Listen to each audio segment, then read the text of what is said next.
My name is John Holman and I'm author of the Good Career Guidance report for the Gatsby Foundation.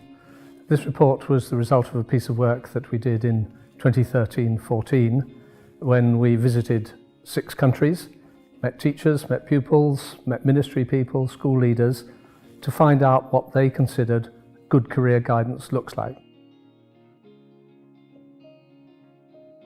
The result of that was a set of 8 benchmarks which define the things that schools and colleges should be doing if they want to reach good career guidance by world standards.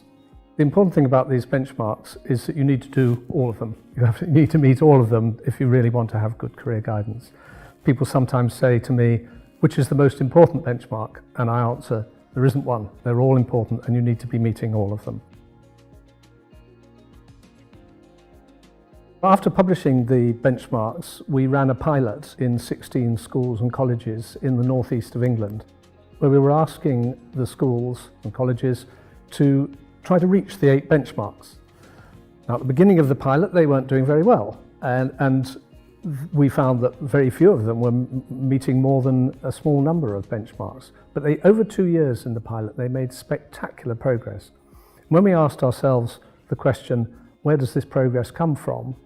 We found that above all, it depended on having a person who was leading the activity, point of contact in the school, college, who was what we now call the career leader. Schools have for a long time had people who kind of coordinate career activity, manage it, but the idea of leadership is, I think, critical to success, and that's where the idea of the career leader was born, at least as far as I'm concerned.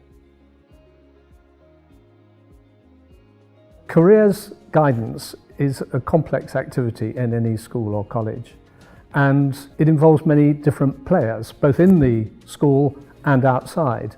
In many ways, the careers leader is the conductor of the orchestra.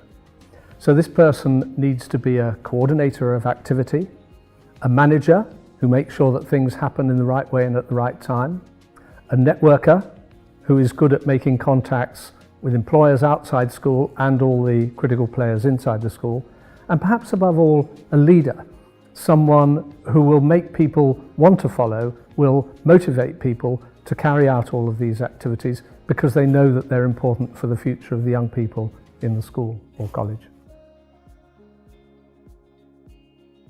The Department for Education published at the end of 2017 its strategy for career guidance.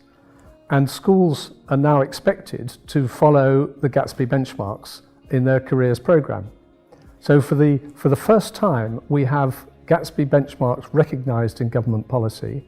And we also, and this is really important, the Department for Education has recognised the role of career leader and has said that it has importance in the school and every school needs to define and identify their career leader. Most schools already have a person who is the coordinator of career activity. But this is a new moment in the sense that the government has defined the benchmarks against which career activity will be measured. And it has also defined an expectation of a career leader. And indeed, we have a role description for that person. So this is an opportunity to provide training alongside that role description for the 4 categories of skills that we believe career leaders need: coordination, management, networking and leadership. And the government, through the Career and Enterprise Company, has made resource available to support that training. Government has made available through the Career and Enterprise Company support for face-to-face training for career leaders.